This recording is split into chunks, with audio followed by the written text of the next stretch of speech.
हम सभी जानते हैं कि गांधी जी की मृत्यु में एक संपूर्णता थी। आज़ादी के चंद महीनों के अंदर 30 जनवरी 1948 को नाथूराम गोडसे ने गोली चलाई। गांधी जी अपने हत्यारे को नमस्कार करते हुए जमीन पर गिर पड़े और गिरते वक्त उनके लबों पे सिर्फ एक नाम, राम। पूरे भारतवर्ष और पूरे विश्व में शोक छा गया।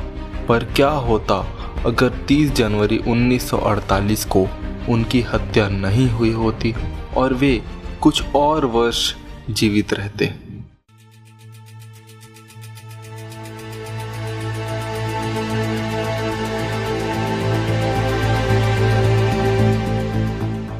नमस्कार दोस्तों, मॉडर्न बाबा के चौथे एपिसोड में मैं मुक्तेश आपका स्वागत करता हूं।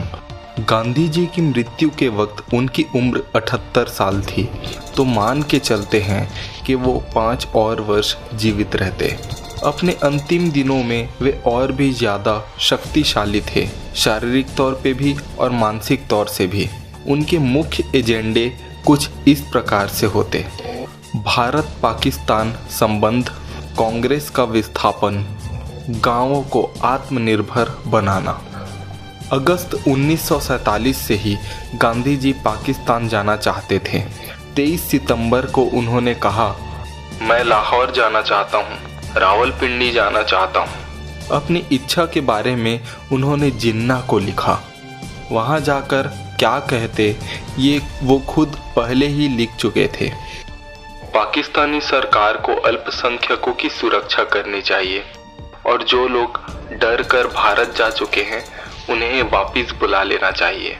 मुझे पता है पंजाब में, सिंध में और फ्रंटियर प्रोविंस में क्या हो रहा है। तो क्या गांधी जी के ऐसा कहने से पाकिस्तान ये बात मान जाते?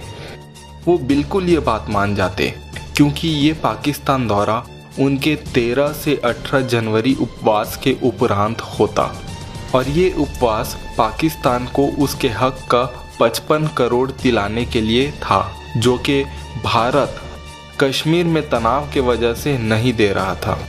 इस उपवास का बहुत ही सकारात्मक प्रभाव पाकिस्तान में देखा जा सकता था। इसी दौरान भारत पाकिस्तान से जुड़े सारे समस्याओं का हल हो जाता, कश्मीर का मुद्दा भी। तो ये सब गांधी जी का विचार था, जैसा कि उन्होंने 16 जनवरी को कहा था। जनवरी 1948 में आंध्रा के एक वरिष्ठ नेता कोंडा वेंकटप्पय्या ने गांधी जी को एक खत लिखा और वहां हो रहे भ्रष्टाचार के बारे में बताया। उन्होंने बताया कि कांग्रेस विधायक अपने शक्ति का दुरुपयोग करते हुए न्याय में बाधा डाल रहे हैं और पैसे भी कमा रहे हैं। यह सुनकर गांधी जी को झटका लगा। गांधी जी के उपवास के पीछे का एक कारण यह भी था और यहीं से गांधी जी को विचार आया कि आज़ादी के साथ कांग्रेस का रोल भी अब पूरा हो चुका है, अतः अब इसे एक राजनीतिक दल की तरह नहीं बल्कि एक ऐसे संस्था के रूप में काम करना चाहिए जो जनता के सशक्तिकरण के लिए काम करे, जो कि असाक्षरता, सेहत, बेरोजगारी, छुआछूत और सांप्रदायिक असहिष्णुता जैसे मुद्दे पे काम करें। 1950 में भारत का संविधान प्रभाव में आया, जो कि डॉक्टर BR अम्बेडकर द्वारा लिखा गया था। निश्चित तौर पे गांधी जी का भी हमारे संविधान पे प्रभाव दिखता। 1950 में भारत एक लोकतांत्रिक गणतंत्र घोषित हो चुका था, जिसके चलते 1951-1952 में आम चुनाव होना था। गांधी जी इसी का इंतज़ार करते और सार्वजनिक जनसभा को संबोधित करते। वे कांग्रेस को भंग करने की बात कहते। नेहरू जी कांग्रेस के नाम पे वोट मांगते और गांधी जी कांग्रेस भंग करने का आह्वान करते। काफ़ी असमंजस भरा माहौल होता। अगर गांधी जी का यही रवैया होता तो कांग्रेस 2 भाग में बट जाती, एक लेफ्ट कांग्रेस जिसमें नेहरू, शास्त्री जी होते और एक राइट कांग्रेस जिसमें मोरारजी देसाई, श्याम प्रसाद शर्मा जी होते। इससे कांग्रेसी विरासत का प्रभाव कम होता, जिससे 1975 की इमरजेंसी भी नहीं होती।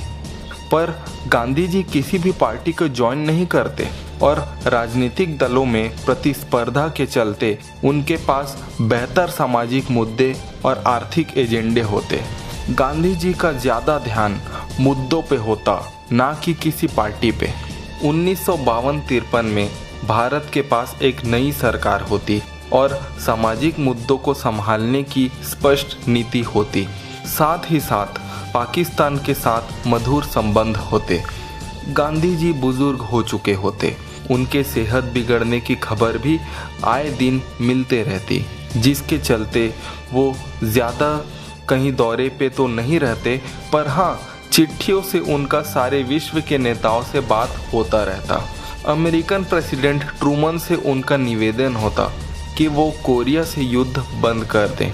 1952 में उनको ब्रिटेन की महारानी के राज्याभिषेक के लिए बुलाया जाता, पर वो सेहत के चलते नहीं जा पाते, पर हाँ चिट्ठी लिखकर बधाइयाँ ज़रूर देते। एक महात्मा होने के नाते वो हमेशा भारत और दुनिया को आगे बढ़ाने की ही बातें करते रहते। अंततः 1953 में उनकी प्राकृतिक कारणों से मृत्यु हो जाती। अभी भी उनके जनाजे में वैसी ही भीड़ रहती जैसा कि 1948 में थी।